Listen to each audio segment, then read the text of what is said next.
Alright, so this video has taken me way too long to make. Back at NAMM at the beginning of this year, I came across a company called AmpRX, and they were promoting their new product called the Brownie. Now, AmpRX has been making something called the Brown Box for quite some time in an effort to solve a problem that I personally hadn't really thought about, and I think also too few of us think about, which is voltage. The long story short of it is different amplifiers want different voltage supplies. And I'm not talking about like American voltage versus European voltage. I'm talking about small differences in the typical, or what's supposed to be typical, voltage supply that comes out of all of our wall outlets. See, the voltage that our wall outlets supply can vary based on a lot of different factors, which can create a problem for amplifiers that require a specific voltage to work optimally. The amount of voltage we feed our amps can have an effect on a lot of different things, but most importantly, it affects the tone of the amp and the lifespan of the tubes. Now, if we get a little bit further into the weeds of this concept, we need to understand that vintage amps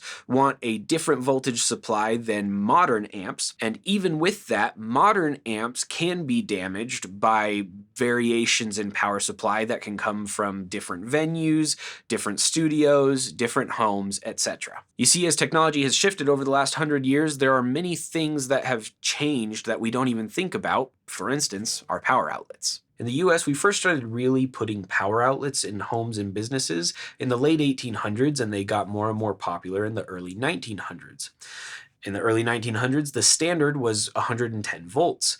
However, over the course of the next 50 years, practices would change and voltages would change, and we found that certain regions were using 115 volts, others were using 117 volts. And then in 1968, we start to see the National Building Code make 120 volts the standard. However, that doesn't mean that appliance manufacturers, or in this case amp manufacturers, made the shift with that code change. And it wasn't until 1984 that the US officially adopted 120 volts as the standard. This means that from the time that the first amps were built in the 1930s up until now, amp manufacturers have been building likely for varying voltages across their regions. Some craving 110 volts, some wanting 115, some 117, and now modern amplifiers that are built to withstand 120. This is why the Brown Box was first invented. The Brown Box was a product that was invented by Pat Garrity. Pat Garrity was a musician who was playing the fun game of whack-a-mole that we all know and love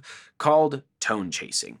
He was chasing a specific tone from a specific record, and even after buying the amp that he knew was used on that record, he still couldn't find the tone that he was looking for. Luckily, he had an understanding of electronics and understood that the vintage record probably had vintage amps, and if they were vintage amps, then they probably were running on a different voltage supply than what he was in a more modern era. So he decided to do something about that, and therefore we get this product that you plug into the wall and then you plug your amp into it, and using that device you can attenuate the voltage that's coming from a modern wall outlet to be more friendly to a vintage amplifier. You can turn it down to 117, 115, or even all the way down to 110 volts. But this video is about the Brownie.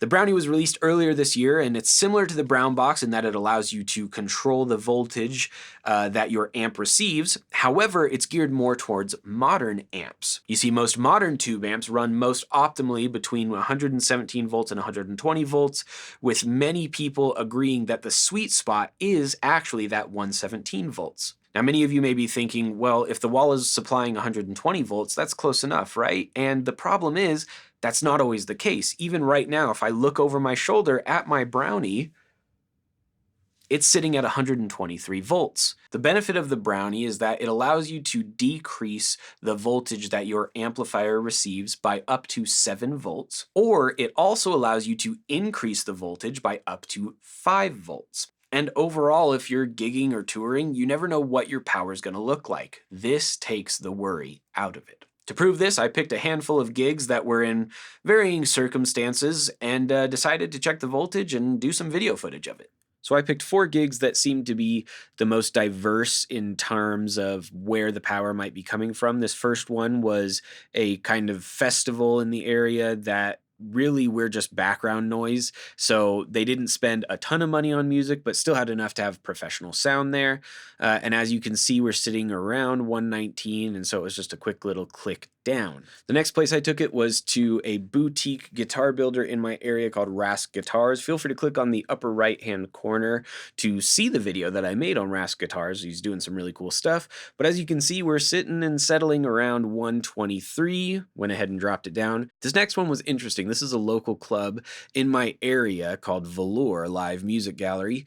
And right out of the wall, we were getting 117 during sound check. However, when I went on and did my actual set, it had dropped down to 115, and it was the first time that I actually had to use the Brownie to increase the amount of voltage that my amp needed. And lastly, this one was a bigger stage and probably the most professional setting of all of them. And if you look, I have it turned all the way down and it's at 120 volts. When I put it back into bypass mode, you can see that it gets up to 127, 128. And so I had to crank it all the way down just to get to 120. So as you guys can see, there's quite a bit of variation across the different venues. And to me personally, knowing that my tubes will have a longer lifespan and that my amp is receiving the power that it wants is worth the $300 price tag for me. However, because I like to cover all my bases, I decided to record a couple A/B tests where you can hear a clean amp and a dirty amp with the voltage coming directly out of the wall, and then with the voltage attenuated using the Brownie. And just so it's clear, when you see that there is the footage and it's in color, that means you are hearing that example, and if it's in black and white, that is now muted. And so it will swap back and forth between the two so you can hear them one after the other and really notice the difference. Here is the clean.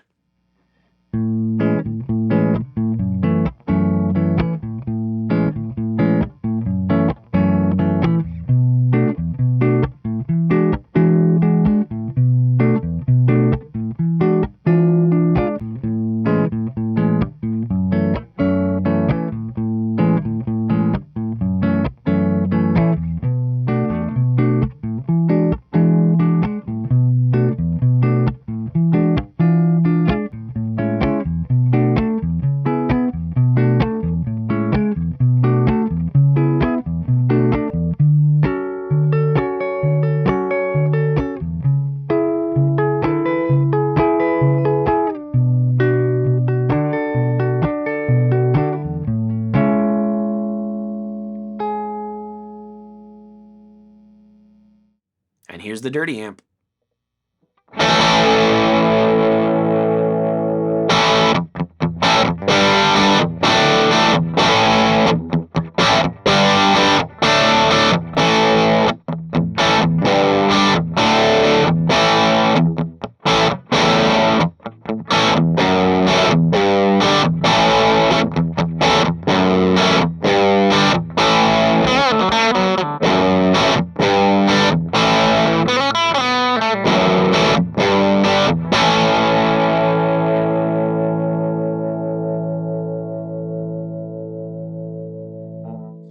I think this about makes my case. For me personally, in the room especially, I could tell that things just kind of tightened up a little bit. It wasn't as muddy, it wasn't as overbearing, and there was a clarity that was pretty palpable. But as usual, what do you guys think? Could you hear a difference? Do you feel like it's worth the $300 price tag? Do you like the idea of a longer tube lifespan?